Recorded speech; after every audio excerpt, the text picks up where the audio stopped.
Hey, welcome to the gaming bench. Today on the channel, we're going to be building me. Best project ever. All right, so this is kind of a weird one. It's obviously not a board game. I built this Punch Judy style doll with an articulated mouth. I had a very specific reason to build this that I'll go into as the video goes on. But it's not really a straightforward video because I was on a very tight time crunch to get it done, and as the clock kept ticking, I became less and less confident that I was going to actually finish it on time. And you can kind of see the enthusiasm drain out of my face in real time. So I promise next long form video I post will actually be a board game. I've done a lot of different stuff lately, but I'm ready to get back to board games, ancient board games. So let's get to it. So I know this channel is supposed to be about ancient board games, and I've stretched that a little bit by building things that weren't exactly board games like dice or quoits or pickup sticks, but all of those were games. But today's build can't even pretend to be a game. Now, I would argue that it is a very popular form of medieval entertainment, but it's not a game. But I am building this because, well, one, because I think it'll be a lot of fun, and I have a very specific reason that I want to build this Judy Puppet. And to make it more fun, I have a tight timeline. I have 4 days to build this thing. As we go, I'll explain what I'm going to use it for and why I'm such a tight timeline. All right, let's get to it. The core of the puppet is going to be this piece of 1-inch PVC pipe. It's hollow, and this styrofoam head. I got these heads at Michael's, and they had male heads and female heads, and I don't know if you can tell, but these female heads have like this weird cant to them, like they're trying to look coy, I guess. So I wanted to buy a male head because the features are a little bit thicker, and since Judy is usually an ugly figure, I thought that would be more appropriate, but it's $4 more. About the same amount of styrofoam, but $4 more. That seems ridiculous. So I bought female head. Actually bought 2 in case I screwed the first one up. The reason I bought PVC pipe, hollow pipe, instead of just a stick is because I want to articulate the mouth. So I can manipulate a trigger here and have the mouth open and close while I do that. So I'm gonna run the cable down through the middle of it and figure out a trigger mechanism. Yeah, I know. I got 4 days to do this. This all sounds very ambitious. I've never done anything like this before, but we'll see how it goes. I'm gonna start by building the trigger and mouth mechanism. I'm deeply indebted to Philip Stevens. That's Philip Stevens 007 on YouTube. I'll link to his channel down below. Because when I started this, I had all sorts of ideas about how to make this thing with rubber bands and cords and whatnot. And I did a little bit of looking, and I found his video, and he had a really simple video that outlined exactly how to make a puppet with an articulated mouth. So he's undoubtedly saved me a lot of time and frustration. So I'm basically following his plans and adapting it to my use. So I cut a piece off of this black pipe, which is a little thinner walled than the PVC pipe that I bought. And you can see I just left a hole in the back and then cut it like this, and it's split in the middle. And this is what I got off of Philip's video, which I just think this mechanism is ingenious. So you take 2 pieces of wood, you put them in like this, and that becomes, the pipe becomes your hinge for the mouth. So this piece will be static, and this piece will pivot, and it'll become a mouth. Hard to see right now, but just super simple, really clever. I love it. I cut a little groove in the wooden pieces to help them stay in place, and maybe this makes more sense now. that the top piece will be static. It'll be attached to the pipe going through the head, and this part will articulate. Hello, hello, hello. So I had to stop recording because this project turned into a colossal shit show. I mean, usually I don't have a perfect plan for what I'm building, but I have a semblance of a plan, and I really didn't have much of a plan at all for this. And not for the first time. A video I saw on YouTube made it look way simpler than it actually was in reality. So, incidentally, this is what my bench looks like in the middle of a project that is going south. So, worked on this for hours last night, finally walked away. It's the next day, and I think I have a plan. I'm not giving up yet.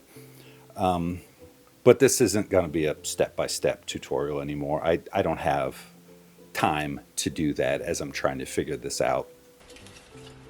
So it's taken me like a day and a half to get to this point, but I have a functioning mouth mechanism. I can jam this into the head.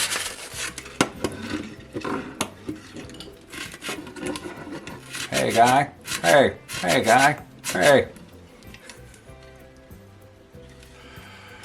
Now let's see if I can figure out how to make a trigger. Well, it's taken me 2 days to get to this point, but I finally have a working prototype that I'm pretty happy with. Mouth opens and closes.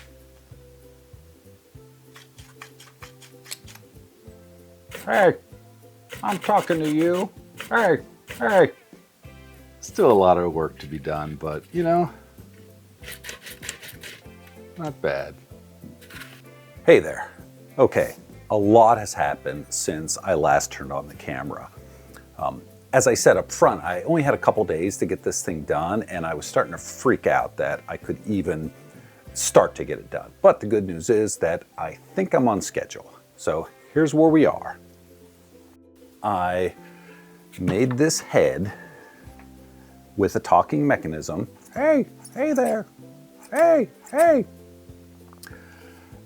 And the core of this is styrofoam, and I covered it with Bondo because this thing is going to see some abuse. So I need it to be somewhat sturdy. Did that all here in my basement shop, which was probably a bad idea because Bondo smells horrible.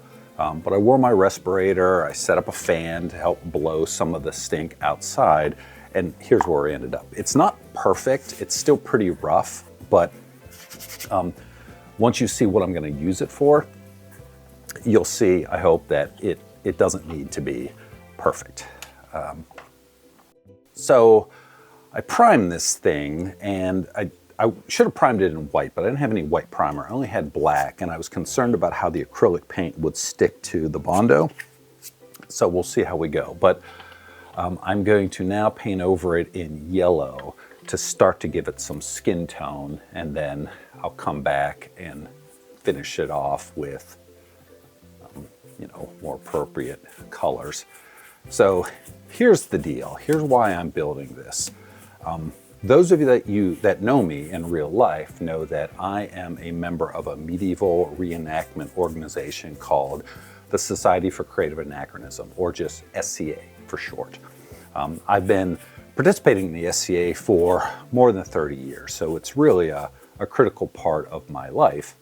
And honestly, that's how I got started in researching and building ancient games, because it gave me something to do at our weekend events. Now, medieval games isn't the only thing I do, and honestly, it's not even the primary thing I do. The primary thing I do within the SCA is participate in medieval reenactment combat. So the combat that the SCA does broadly falls into two groups. There is armored combat, which is where we wear real armor and fight with wooden swords. And the other variation is rapier combat, which is what it says, right? Think Princess Bride more so than like Olympic fencing. So the reason I'm building this is because tomorrow in my local group, there is a rapier tournament.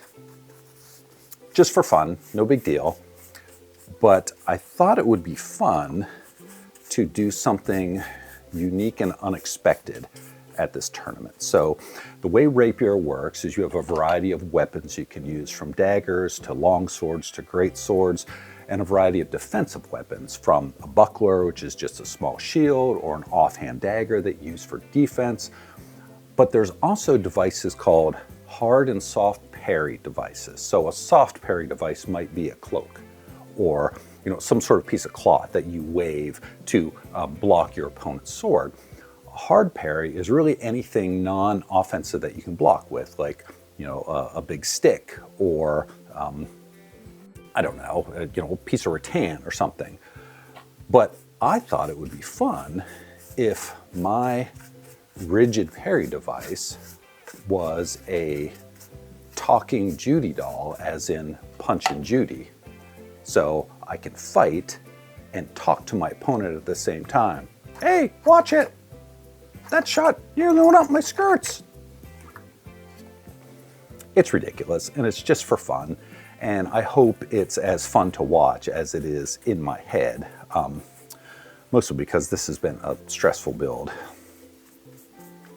But I feel pretty good about it right now because we're obviously at the painting phase, and this should be the easy part. I just need to get some primer, get this base coat on, and then I'll put some flesh tone on, and then I'll be able to make this thing look like a medieval Judy doll, like it should. The only thing outstanding right now is I bought a little dress for this head to wear, and it hasn't arrived yet. It's supposed to arrive today, so fingers crossed. Because if it doesn't arrive, I think I'm just gonna have a decapitated head on a stick, which is a little creepier than my intention, but we'll see what happens. All right, now that looks hideous. Hey, speak for yourself, buddy. But it's just to get some color on this so that the lighter colors, the flesh tones I put on over it, will have a better chance to show through. Okay, I covered all the black with this yellow to hopefully make the skin tone a little easier to apply. Now I've mixed up a bunch of this and I'm gonna paint it on. Now, usually when I'm painting like a figure or a mini or whatever, I try for a fair amount of nuance in the painting. Lights and dark, shadows, use, washes and dry brushing, but these Punch Judy dolls, they seem to be very straightforward, just flat colors, not a lot of nuance.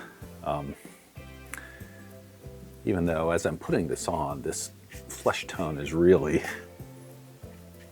kind of boring. I may give it a brown wash just to give it a... No, I don't need to do that. Just keep it simple. All right, that is 2 base coats of the flesh. Now I can start working on some of the details.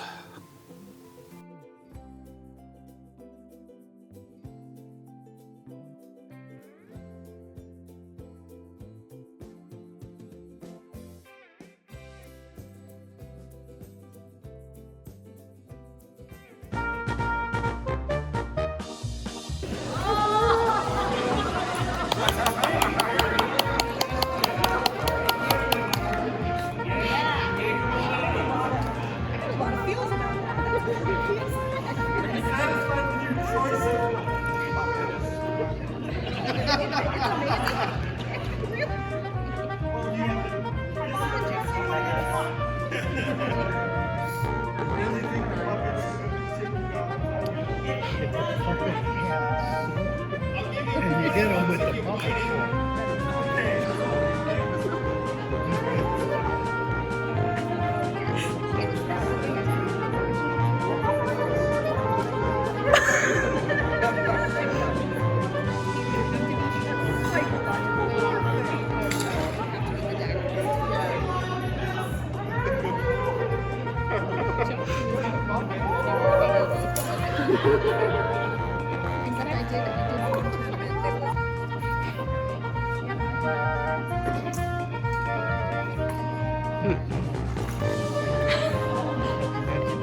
Block it with the puppet's face.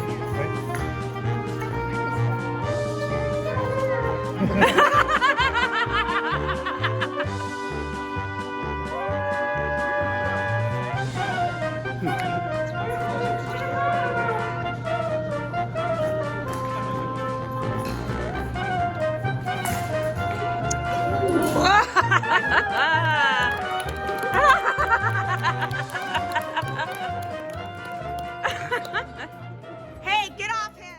So as you could probably tell from the footage of me fighting, I didn't win the tournament, but I did win the gallery prize. And what that is, essentially all the ladies of the gallery and a few men got together and talked about which participant, which combatant best entertained them, had the best death, was the funniest, I don't know. But they overwhelmingly voted for the puppet, which is good because she is a little worse for wear after the tournament, but nothing I can't fix with a little more Bondo and paint. So like I said up front, next time I'm definitely getting back to ancient board games. I've been doing some other kind of wacky projects, but you know, if that's the kind of stuff you like, I hope you'll like and subscribe, and I'll catch you next time on the gaming bench. Like and subscribe! What are you waiting for?